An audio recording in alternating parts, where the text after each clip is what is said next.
내가 비옵는 것은 이 사람들만 위함이 아니요 또 그들의 말로 말미암아 나를 믿는 사람들도 위함이니 아버지여 아버지께서 내 안에 내가 아버지 안에 있는 것 같이 그들도 다 하나가 되어 우리 안에 있게 하사 세상으로 아버지께서 나를 보내신 것을 믿게 하옵소서. 내게 주신 영광을 내가 그들에게 주었사오니 이는 우리가 하나가 된 것 같이 그들도 하나가 되게 하려 함이니이다. 곧 내가 그들 안에 있고 아버지께서 내 안에 계시어 그들로 온전함을 이루어 하나가 되게 하려 함은 아버지께서 나를 보내신 것과 또 나를 사랑하심 같이 그들도 사랑하신 것을 세상으로 알게 하려 함이로소이다. 아버지여 내게 주신 자도 나 있는 곳에 나와 함께 있어 아버지께서 창세 전부터 나를 사랑하심으로 내게 주신 나의 영광을 그들로 보게 하시기를 원하옵나이다.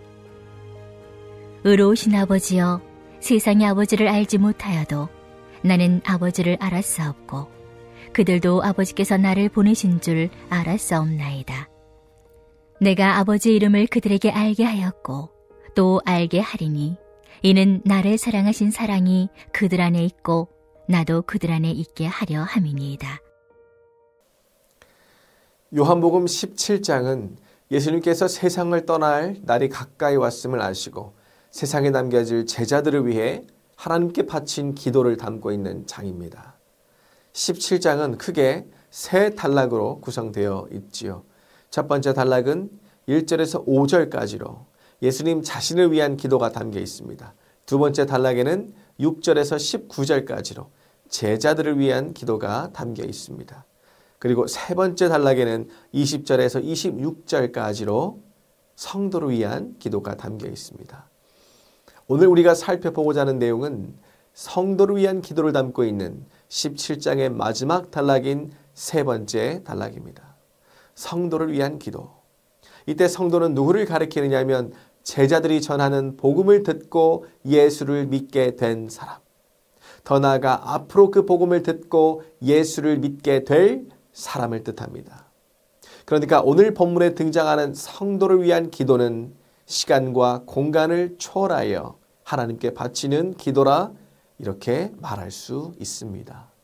적용하자면 이 기도는 결국 누구를 위한 기도라고 볼 수도 있느냐? 바로 복음을 받아들이고 살아가는 우리를 위한 기도라 이렇게 볼 수 있습니다. 그럼 예수님께서는 우리를 위해 무엇이라 기도하셨는지 살펴보고자 하는데요. 오늘 본문 21절의 말씀을 저와 여러분이 함께 읽겠습니다. 아버지여, 아버지께서 내 안에 내가 아버지 안에 있는 것 같이 그들도 다 하나가 되어 우리 안에 있게 하사 세상으로 아버지께서 나를 보내신 것을 믿게 하옵소서. 아멘. 예수님께서 우리를 위해 무엇이라 기도하셨습니까? 하나님이 예수님 자신 안에, 예수님 자신이 아버지 안에 거하시는 것 같이 그들이 다 어떻게 되기를 기도하셨습니까? 하나가 되기를, 하나가 되어 우리 안에 거하게 되기를 위해 기도하셨다라는 것입니다. 다시 말씀드리면 예수님께서는 하나님 아버지와 자신이 하나를 이룬 것 같이 그들도, 즉 우리도 하나가 되기를 위해 기도하셨다라는 것입니다. 이에 우리가 갖게 되는 질문이 있지요. 하나가 된다는 것은 무엇이냐는 겁니다. 그리고 왜 우리는 하나가 되어야 하느냐 하는 것이죠. 여러분, 우리가 어떻게 해야 하나가 된다라고 생각하십니까? 똑같은 옷을 입을 때 하나가 되는 걸까요? 똑같은 음식을 먹을 때 하나가 되는 걸까요? 똑같은 생각을 하고 똑같은 말을 하고 똑같은 행동을 할 때 우리는 하나가 되는 것입니까? 물론 이러한 시도가 하나를 이루는데 긍정적인 영향을 줄 수는 있습니다. 하지만 오늘 예수님께서 말씀하시는 하나가 된다라는 것, 하나를 이룬다는 것과는 거리가 멀지요. 왜냐하면 예수님께서 원하시는 것은 획일화가 아니라 조화이기에 그렇습니다. 무엇이라고요? 획일화를 원하시는 게 아닌 것입니다. 조화를 원하신다라는 것입니다. 획일화는 선두에 서 있는 사람, 지도자의 생각이 기준이 되는 게 일반적이지요. 지도자의 생각과 습관, 가치와 믿음에 아랫사람 모두가 맞추는 방식이 획일화입니다. 반면에 조화는 그렇지 않지요. 상대에게서 보게 되는 나와는 다른 점을 인정하는 것, 이것이 조화입니다. 상대를 존중하겠다는 마음가짐으로 상대를 대하는 태도, 이것이 조화이지요. 시인 용혜원 목사님의 사랑하며 산다는 것은 이라는 시가 있는데요. 공감이 가기도 하고 무엇보다도 오늘 말씀에 적절하다 싶어서 시의 일부를 잠시 읽어드리도록 하겠습니다. 사랑하며 산다는 것은 쉬운 일이 아니다. 서로가 자신을 버려야 하고 서로가 서로를 감싸주어야 하나가 된다. 서로가 서로를 기다려주고 서로가 서로를 보살펴 주어야 된다. 서로가 서로의 빈 마음을 채워주며 우리라는 마음으로 하나가 될 때 사랑은 비로소 따뜻해진다. 제가 이 시를 접했을 때 크게 공감이 갔던 글귀가 있습니다.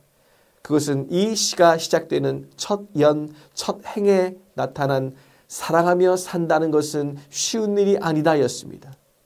정말 그렇죠. 하나가 된다는 것은 곧 사랑하며 산다는 것일진데 이것은 결코 쉽게 이룰 수 있는 것이 아니라는 뜻 아니겠습니까? 이토록 쉽지 않은 일을 사소한 의견 하나에도 갈등이 생길 만큼 서로를 이해하고 용납하는 것이 어려운 그 일을 오늘 주님께서는 우리에게 요구하고 계신다라는 겁니다. 여러분, 그 이유는 무엇이겠습니까? 이번에는 오늘 본문 21절과 22절 말씀을 함께 읽도록 하겠습니다. 아버지여, 아버지께서 내 안에 내가 아버지 안에 있는 것 같이 그들도 다 하나가 되어 우리 안에 있게 하사 세상으로 아버지께서 나를 보내신 것을 믿게 하옵소서. 내게 주신 영광을 내가 그들에게 주었사오니 이는 우리가 하나가 된 것 같이 그들도 하나가 되게 하려 함이니이다. 아멘. 여러분, 예수님께서는 왜 우리에게 하나됨을 말씀하셨습니까? 왜 예수님께서는 우리가 하나가 되는 것을 위해 기도하셨습니까? 그것은 우리가 하나가 될 때, 하나를 이룰 때 세상은 하나님께서 예수 그리스도를 세상으로 보내셨음을, 예수 그리스도로 인해 죄의 용서와 구원에 이르는 길이 열리게 되었음을, 우리가 하나가 될 때 우리의 모습을 통해 세상은 그 예수 그리스도를 믿게 된다는 것입니다. 23절의 말씀도 저와 여러분이 함께 읽습니다. 곧 내가 그들 안에 있고 아버지께서 내 안에 계시어 그들로 온전함을 이루어 하나가 되게 하려 함은 아버지께서 나를 보내신 것과 또 나를 사랑하심 같이 그들도 사랑하신 것을 세상으로 알게 하려 함이로소이다. 아멘.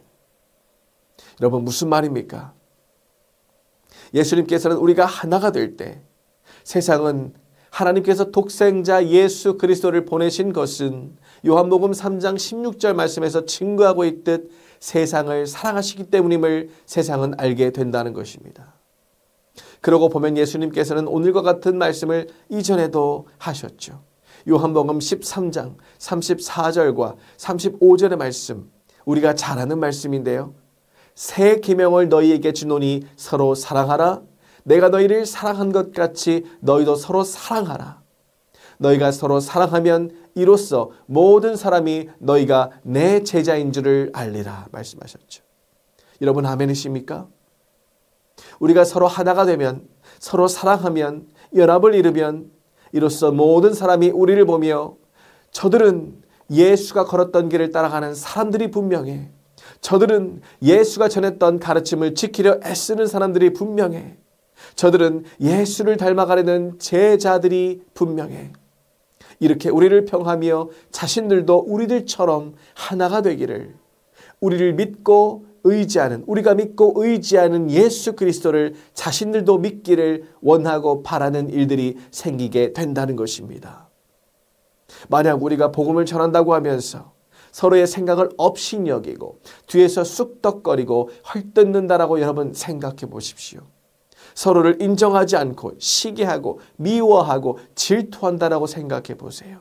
그래서 늘 교회가 시끄럽고 분열이 일어난다라고 한다면 여러분, 어느 누가 우리의 모습을 보고 예수님을 믿으려 하겠습니까? 아무도 믿으려 하지 않겠지요. 그만큼 먼저 믿는 자들의 하나됨은 복음의 증인이 되어야 할 우리에게 있어, 우리에게 세상에서 방황하는 영혼들을 주님께로 인도하는 사명을 감당해야 할 우리에게 있어 굉장히 중요한 것입니다. 그래서 예수님께서는 하나됨을 요청하고 계시는 거죠. 여러분, 교회 안의 성도 사이에 서로 사랑이 가득하다라고 생각해 보세요. 그럼 교회는 늘 웃음이 떠나질 않을 것입니다. 서로를 향한 배려가 당연시해지게 될 것입니다. 모이기를 힘쓰게 될 것이고 모여서 서로를 더욱 격려하면서 서로를 위해 기도하게 될 것입니다. 그렇게 되면 시인 용혜원 목사님의 그 시의 마지막 글귀처럼 교회는 사랑으로 비로소 따뜻해지게 될 것입니다. 그리고 사람들이 찾아오게 될 것이죠. 찾아오라고 말하지 않아도 찾아오게 될 것입니다. 소비와 경쟁이 일상이 되어버린 이 세상을 살면서 서로 가진 것을 나누고 삶을 나누는 교회, 가족이라는 범주를 넘어 영적 가족이라는 상식 밖의 일을 이루는 교회. 그런 교회라고 한다면 사람들은 믿으라고 하지 않아도 모여들게 될 것입니다. 그런 교회가 오늘날 주님이 찾으시는 교회라 저는 확신합니다. 사람들을 충동질하고 이간질하여 사람과 사람을 정치적으로 구분하고 이념적으로 갈라서게 하여서 갈등과 분열을 초래하는 데 앞장서고 있는 그러한 부끄러운 모습을 만천하에 드러내고 있는 오늘날 그 교회들의 현실을 바라보면서 여러분, 주님의 마음은 얼마나 아프실지 생각하셔야 합니다. 여러분, 교회의 사명은 무엇입니까? 교회의 사명은 교회가 앞장서서 이루어가야 할 여러분 그 일은 무엇이라고 생각하십니까? 모든 민족을 제자로 삼아 아버지와 성령의 이름으로 세례를 베풀고 예수님께서 가르쳐주신 모든 것을 지키게 하는 제자 공동체. 복음 들고 땅끝까지 달려가는 사명 공동체로 세워가는 것이 아니겠습니까?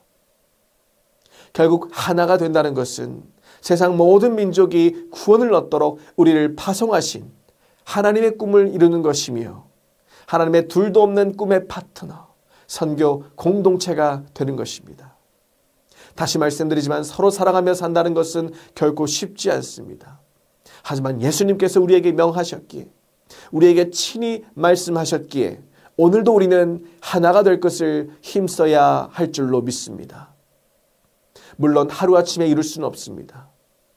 무엇보다도 상대를 향한 의심과 경계와 불신의 장벽이 높아져가는 이 세상을 살면서 이것을 넘어서서 서로 이해하고 용납하려면 여러분 꾸준한 연습이 필요합니다. 나를 앞세우기보다는 상대를 앞세우십시오. 상대에게 짐을 떠넘기려 하기보다는 대신 짊어지거나 함께 짊어지십시오. 상대를 매몰차게 대할 것이 아니라 따뜻하게 대하십시오. 상대가 나보다 연약하다라고 해서 함부로 대할 것이 아니라 존중해 주십시오. 나보다 가진 것이 없다고 해서 무시할 것이 아니라 겸손히 대하십시오. 이러한 목표를 가지고 조금씩 걷다가 보면 우리 교회는 조금씩 따뜻한 사람, 따뜻한 성도, 따뜻한 교회가 되어 갈 것입니다. 예수님께서 요청하신 하나됨이 성취되는 것을 보게 될 것입니다. 특별히 우리 교회는 그 어느 때보다 하나됨이 필요합니다. 단순히 4대 선교와 다음 세대를 위한 교회 건축을 이루어가고 있는 그 상황인 만큼 우리의 생각이 나누어지지 않고 틀어지지 않는 게 너무도 절실한 시점입니다.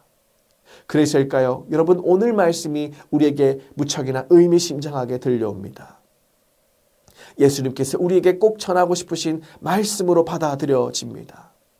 이 말씀을, 이 요청을 순종함으로 이루어가는 우리가 되기를 예수님께서는 간절히 바라고 계시는 줄로 믿습니다. 그 마음을 받아서 하나됨을 이루어가는 우리 교회, 그리하여 주변 사람들이 예수 그리스도를 믿는 역사를 이루어가는 우리 교회, 우리 전주 안디옥교회가 되기를 주님의 이름으로 간절히 축원드립니다. 이 시간 말씀을 기억하면서 함께 우리가 기도하기를 원합니다. 먼저 함께 기도할 것은 서로 사랑으로 하나됨을 이루어가는 우리 교회가 되게 하여 주옵소서. 두 번째로 새성전 건축의 모든 과정에 어려움이 없게 하시고 온 성도가 하나가 되어 함께 이루어가게 하여 주옵소서. 세 번째로 이 나라를 긍휼히 여겨주셔서 대립과 다툼이 사라지게 하시고 하나님의 정의와 평화가 임하여 혼란을 극복하고 다시 일어서고 하나가 되는 이 나라가 되게 하여 주옵소서. 이 기도의 제목을 붙잡고 함께 합심으로 기도하며 나아가겠습니다.